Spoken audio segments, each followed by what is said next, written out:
Okay. Ayos. Sa ilalim ng araw. Baka Yung dadalhin sa okay, yung PVC ceiling panel na ng kulang dito. Maganda yung masilya niya, lumampas. Mula sa simula Po tayo. sa bawat hakbang kami magkasama. Helid ban. Water pump naman tayo dyan. LV ang dapat abangan. Vlog ng buhay, Tower of Inspiration. Maklagunilya, hindi nagkukulang. Project after project, abot kamay. Good morning po mga boss. Dito po tayo sa Keeping Village House Project, 77 square meter, 4 bedrooms. So i-update po natin yung project natin dito. Trado tayo rito.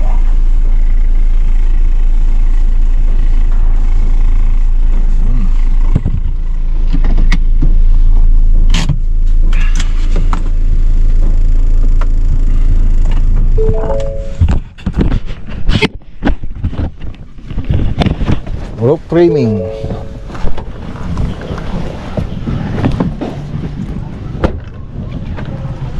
Roof framing na po tayo.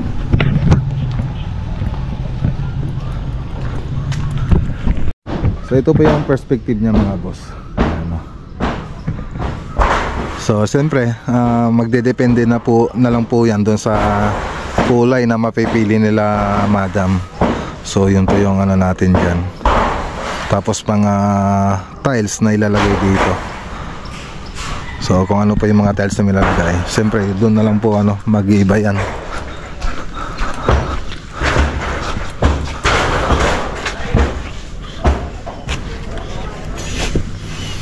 Okay. Oy, may bago na naman silang saging roof framing tayo mga boss. Steel trusses, gumamit po tayo ng tubular at saka CPR links. Yan,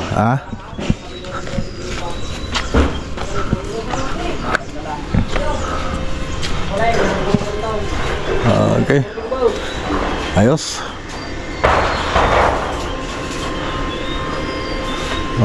Okay.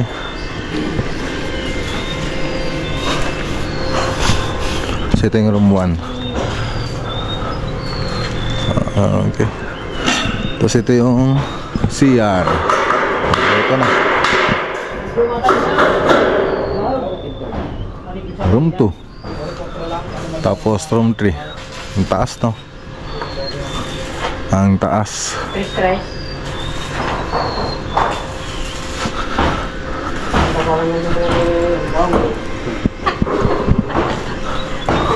Oops.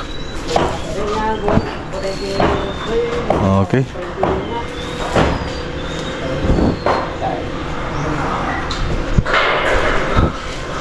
Okay. So ayan mga boss. Trusses na po tayo. So pag nakapag-trusses na po tayo dyan, pwede na tayo magbubong. Pag nakapagbubong na, palitada na. Hataw na, pwede na tayo magpalitada. Tapos kisame. So yan po yung mga gagawin dito. Okay na. Ito yung sa likod.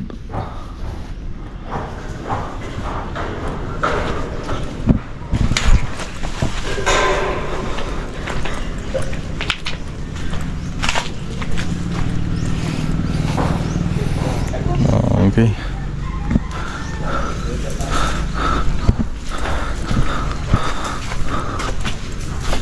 So nakabang na rin naman na yung mga linya ng mga kuryente natin. Pati mga plumbing nakaabang na rin. Ayan. Abang na rin mga boss. Tapos nang kapagtabon na rin tayo rito sa loob, siyempre kulang pa po yan. Tapos yung septic tank, ayan pa po yung isa. Ito yung veranda natin.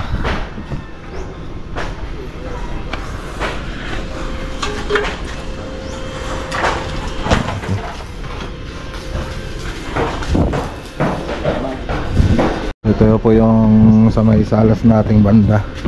Salas, tapos yung dining.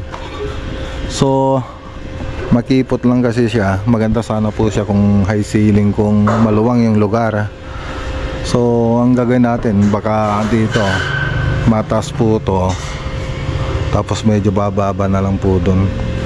Mga nasa 3 meters po yung ceiling natin, yung height ceiling natin doon. Tapos dito medyo tataas natin konti, pero hindi na natin isasagad siguro. Baka hindi maganda yung resulta. So maganda sana kung high ceiling.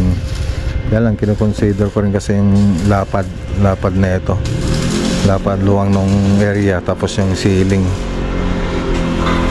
Baka hindi siya magandang tingnan, pero tingnan natin. Ganyan lang muna.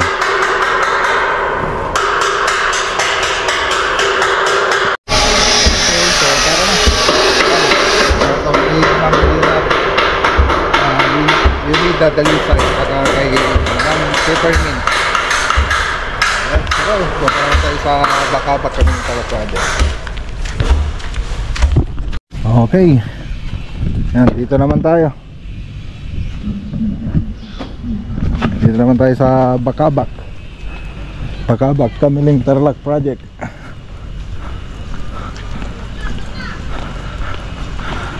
Ayan, shoutout kay Ma'am Isabela Dumaluan.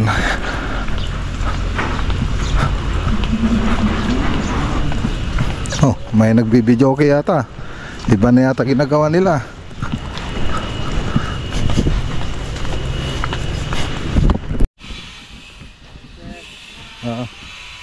Morning. Pagmasilya na rin sila rito sa labas. Tingnan nga muna natin.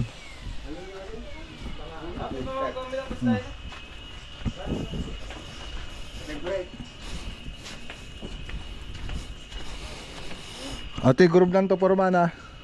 Ilintag yo. Na. Ilintag yung tata. Okay.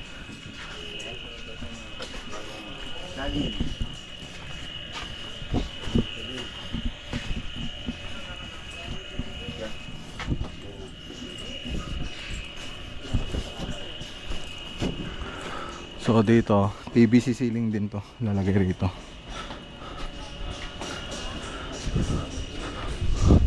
Okay, yung PVC ceiling panel na lang kulang dito. Tsaka mga kornisa.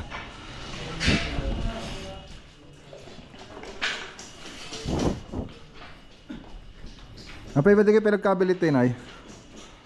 Apay ba di kayo pinagkabilit ta? Ha? Ato yung pa'y madipig balain? O, pa'y dipig kan. Muna ka tinong kumot? Ikan yun. Pati ato eh. Ang pa'y madinig ka ni Tinay. Pati ata may kan mo lata. Pasurot mo lang. Man.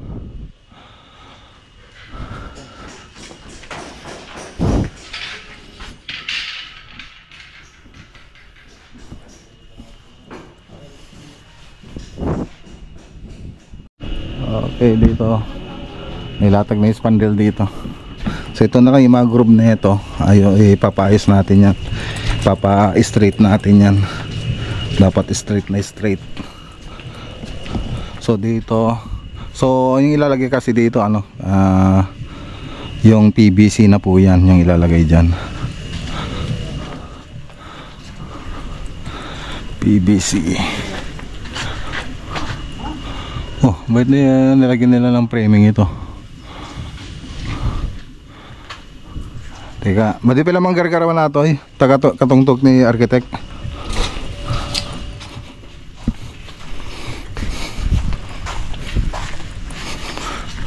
Ito pa yung sa may ilanay, master bedroom.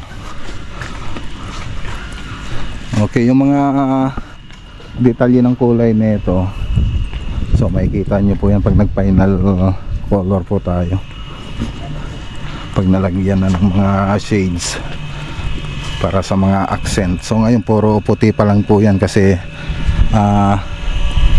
ano pa lang po tayo, Masilya. Okay, punta nga tayo dun sa loob. Ito malalagyan pa po ng aluminum profile yan. So may aluminum profile yan, tapos naka chrome ceiling.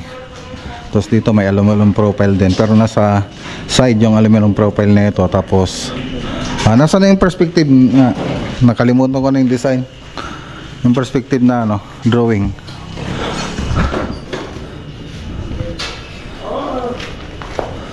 Ayun, sa side lang pala to. Sa side lang yung aluminum profile, tapos pin light. Tapos dito sa kabila yung ayan, yung aluminum profile na sa baba. So yun yung nangyayari dyan. Tapos yung cornisa na ilalagay natin dito, yung model na 8S5. Ayan. Tapos flat lang po dyan, pati doon flat din po dito, ditong banda. So ito po yung cornisa na pupunta rito. Ayan. So flat din po dito. Tapos dito magre-repair po tayo rito. Papatanggal natin to kasi hindi maganda yung pagkakalagay ni Aladdin. Siya po yung may hawak dito. So tandaan nyo po yung mali niya, ito yung ginawa nyo. So papatanggal natin yan kasi hindi naka-level. Tapos hindi maganda yung masilya niya, lumampas. So may ano siya, bumaba, liko, may liko. Tapos hindi naka-level, kaya tatanggalin natin yan, i-repair natin yan, pa-repair natin. Tapos papabatak pa po natin to. Atoy, batakan yun to atoy na. Batakan nyo ti paring. Amen, amen. Batakan nyo malaman namin nun.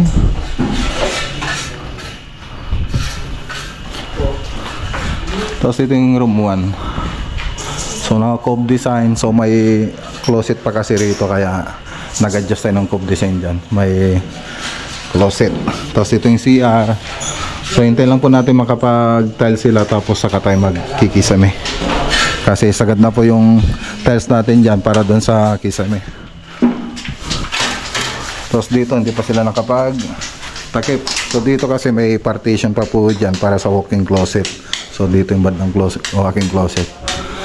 Ayan, so naka-separate din po siya. Tapos toilet and bath, ito po siya. Okay.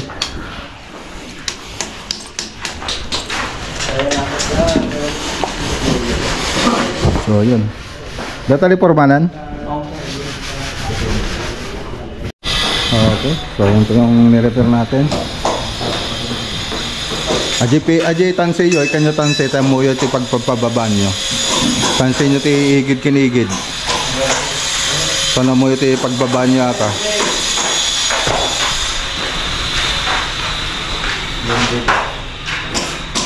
So pina-repair na po natin. Medyo bumaba kasi dong banda. Pinatanggal natin.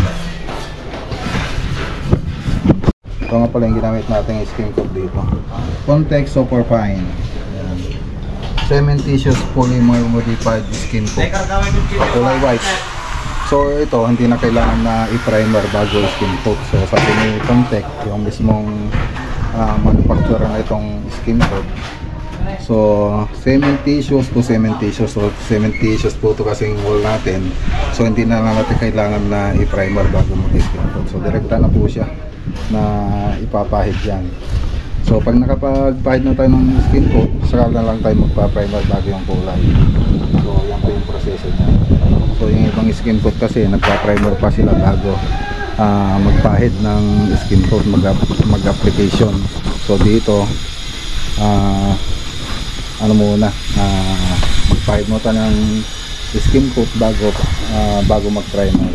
So ganun din dun sa Mundo skin coat. So ganun din. So pag Mundo yung gagamitin yung kay Davis, so cementitious muna, pahid nyo muna, ipahid nyo muna sa wall na walang primer, saka kayo magpa-primer pag nakapagpahid na po kayo ng skin coat. Pag naka-final skin coat na po kayo, 3 coats na po kayo, saka nyo lang ipahid yung primer para sa susunod na kulay. Tapos dito ano na natin ito yung skin coat, tapos primer, kasi modular na kasi nilalagay rito. So kahit i-finish na po nila yan, okay lang.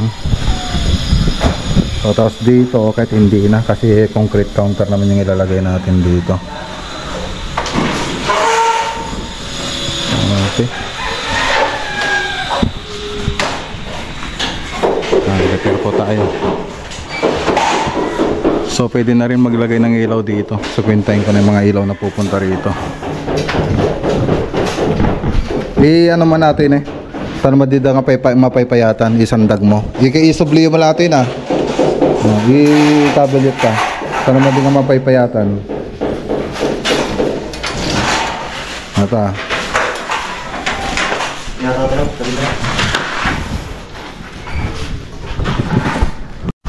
Okay, so parang shoutout kay Ma'am Isabel Adimaluan. Hey, Lidban. Parang? Ayos. So ito pala yung service entrance natin. Ito tubig. May water pump naman tayo dyan.